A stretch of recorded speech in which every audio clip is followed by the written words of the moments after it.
स्वामी दयानंद से काशी में कुछ पंडितों ने कह दिया कि ये बताओ, तुम जो हमारे साथ शास्त्रार्थ करने आए हो, ज्ञानी हो या अज्ञानी? अगर ज्ञानी हो तो इसका मतलब बहुत अहंकारी हो, और अगर कहते हो अज्ञानी हो तो फिर पहले ज्ञान लो, बैठ के सीखो, फिर बात करने आना।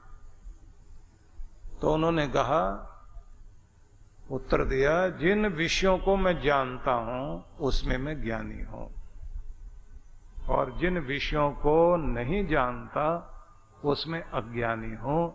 इसलिए ये नहीं कह सकता कि मैं सब कुछ जानता हूं। सब कोई सब कुछ नहीं जान सकते, लेकिन जो जानता हूं उसमें मैं अपने आप को मानता हूं कि इन विषयों में मैं ज्ञानी हूं। हर व्यक्ति, कितना भी बड़ा ऋषि, महर्षि, ज्ञानी, ध्यानी व्यक्ति हो, सब कुछ तो नहीं जानेगा ना। तो जानना चाहिए व्यक्ति को, अपना भ्रम मिटाना चाहिए। तो अब आपको वो बताना चाहता हूं कि आप अपनी भक्ति को ध्यान से जोड़िए, और इसका एक नियम है। कहा जाता है कि जिस आदमी को अपने चित्त की, अंतःकरण की झील में उठती हुई विचारों की लहरों को शांत करना आ गया, विचारों को शांत करना आ गया, जैसे झील की लहरें शांत हो जाएं तो आसमान में चमकता हुआ चांद झील में और सुंदर लगता है। ऐसा लगता है झील दर्पण बन गई। तो भजन गाते हैं ना लोग, तेरा मन दर्पण कहलाए। तुम्हारा मन दर्पण बन जाए कब? जब उसमें विचार शांत हो जाएं। तब उसमें दिखाई क्या देता है? तुम नहीं, तुम्हारा रब दिखाई देता है। तब भगवान की अनुभूति होती है। सत्यम ज्ञानम अनंतम ब्रह्म यो वेद निहितम गुहायाम परमे व्योमन। भगवान परब्रह्म परमेश्वर ज्ञान स्वरूप है, अनंत है, और प्रत्येक मनुष्य के हृदय में ही स्थित है। ध्यान के द्वारा ही उसकी अनुभूति होती है। तो आप अपने कर्म को भी योग बनाइए, ज्ञान को योग बनाइए, भक्ति को योग बनाइए।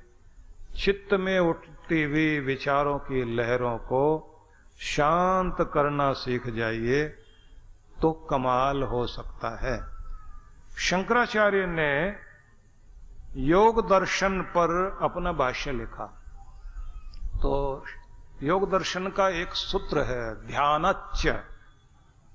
ध्यानाच्च की व्याख्या करते हुए शंकराचार्य ने कहा, मोक्षः कर्म क्षयादेव सच आत्मज्ञान तो भवेत्।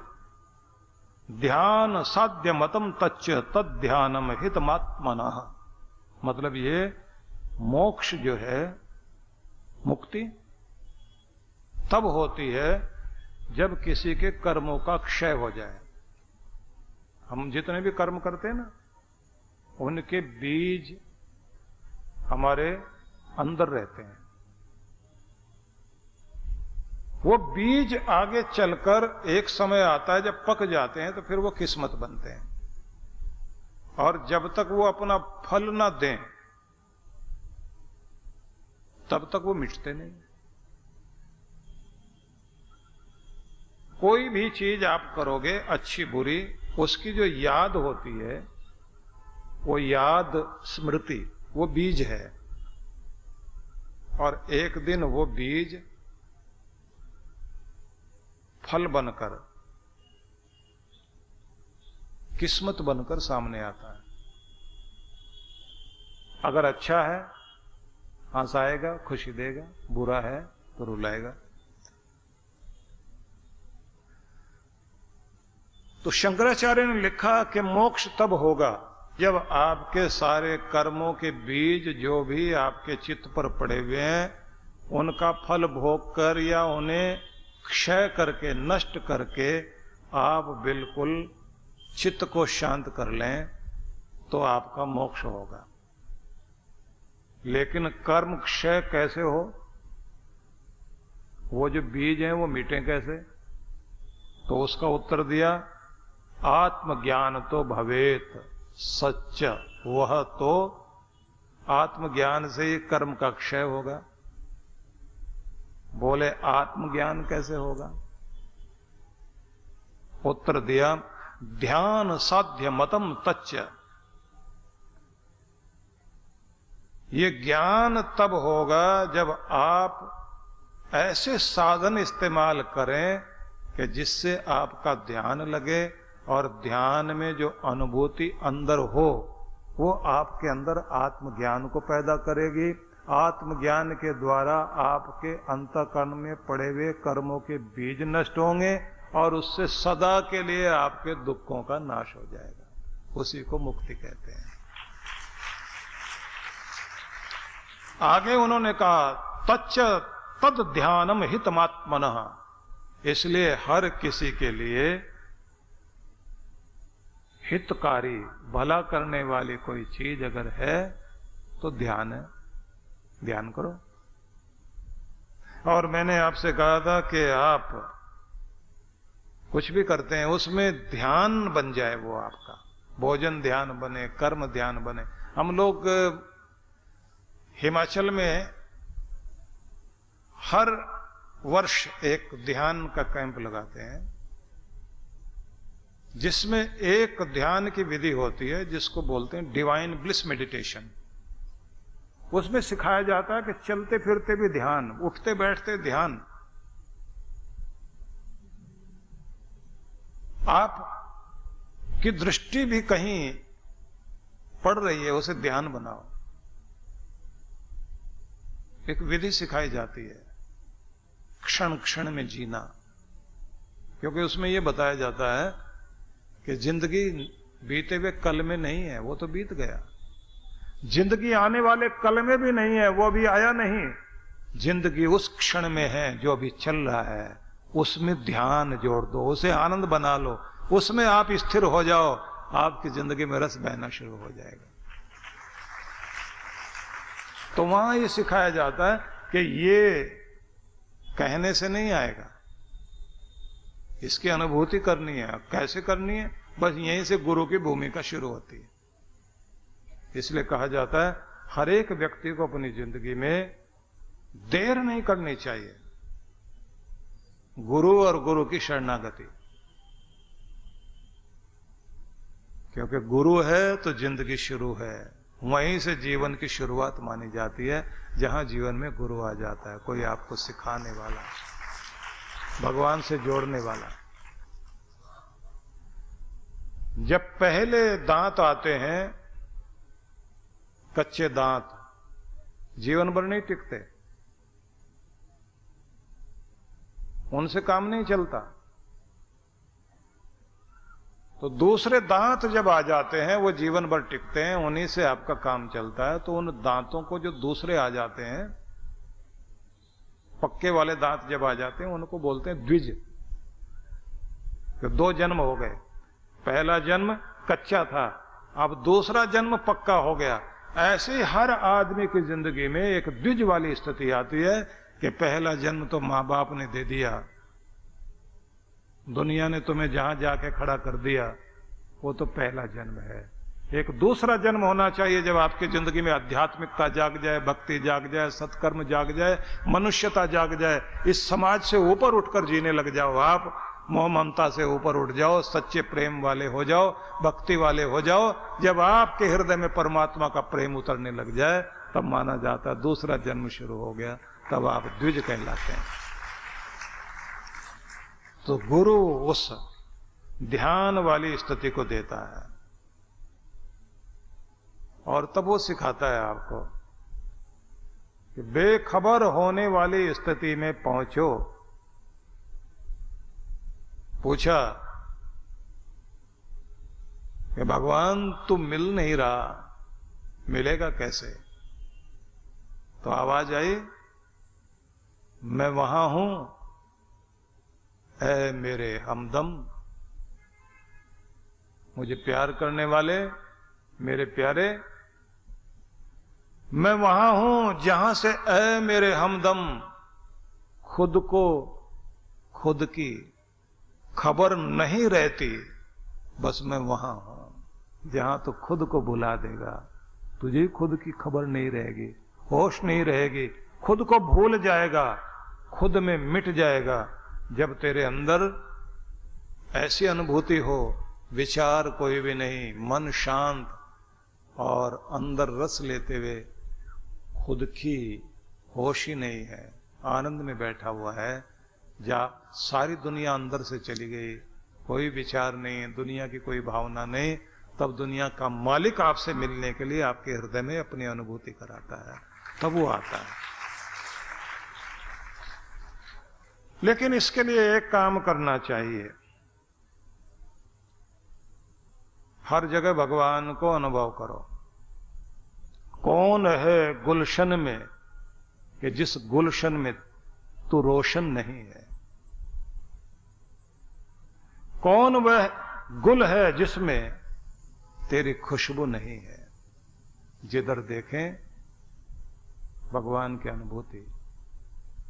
लेकिन एक खास बात और, जिसको गोस्वामी तुलसीदास जी महाराज ने कहा, इष्ट मिले और मन मिले, मिले भजन की रीत।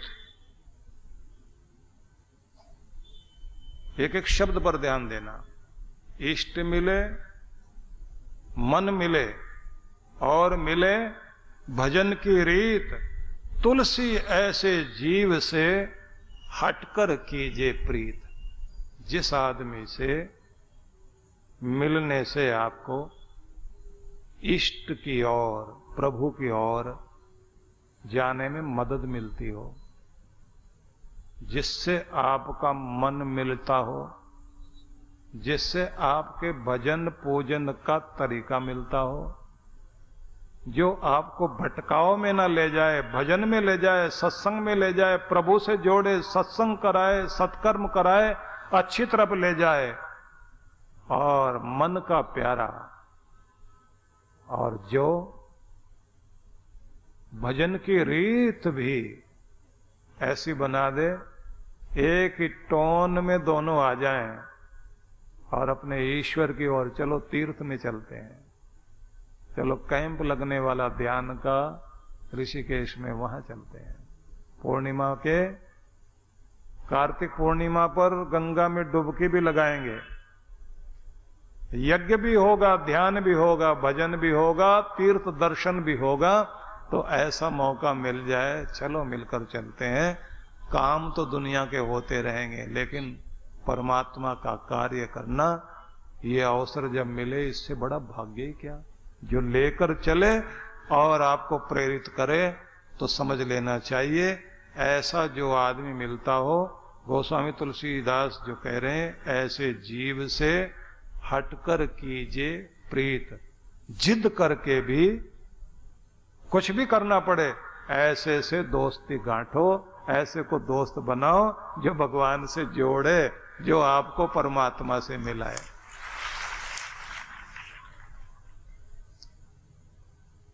तो मजबूत बनिए और ईश्वर से खुद को जोड़िए। गम मेरे साथ बहुत दूर तलक गए, पीड़ाएं, दर्द, परेशानियां गम मेरे साथ बहुत दूर तलक गए, मुझ में न पाई थकान तो खुद ही थक गए। इसलिए इतना मजबूत बनो कि आपका गम, आपकी पीड़ा थक जाए, आप ना थको। शक्ति आएगी अंदर से, तो सुबह शाम बैठिए। परम पूज्य श्री सुधांशु जी महाराज एवं डॉक्टर अर्चिका दीदी के पावन सानिध्य में गरीबी रेखा से नीचे जीवन यापन कर रहे अनेक बच्चे जो बेकार घूम रहे हैं अथवा कचरा बीनने का कार्य कर रहे हैं, ऐसे बच्चों को समाज की मुख्य धारा से जोड़ने के लिए फरीदाबाद में ज्ञानदीप विद्यालय की स्थापना की गई है। बच्चों को शिक्षा, भोजन एवं वस्त्र जैसी सभी सुविधाएं निशुल्क उपलब्ध कराई जा रही हैं। बेटियां किसी क्षेत्र में पीछे न रह जाएं, इस उद्देश्य से ज्ञानदीप में बालिकाओं की संख्या अधिक रखी गई है। बच्चे समाज और देश का भविष्य है।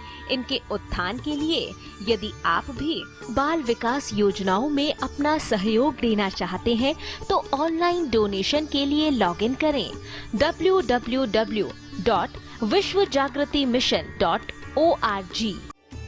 जीवन संचेतना लाखों पाठकों की बुद्धि को सच्चेतना से और हृदय को सद्भावना से परिपूर्ण करने वाली मासिक पत्रिका जीवन संचेतना। ये देववाणी है परम पूज्य श्री सुधांशु जी महाराज के उपदेशों को पढ़ने एकमात्र समान उपयोगी मासिक पत्रिका जीवन संचेतना। सदस्यता शुल्क भारत में,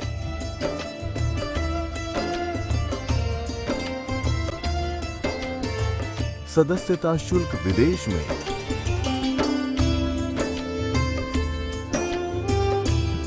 यदि आप जीवन संचेतना की सदस्यता प्राप्त करना चाहते हैं तो इस पते पर संपर्क करें। विश्व जागृति मिशन, आनंद धाम आश्रम, नांगलोई नजफगढ़ रोड, बक्करवाला मार्ग, नई दिल्ली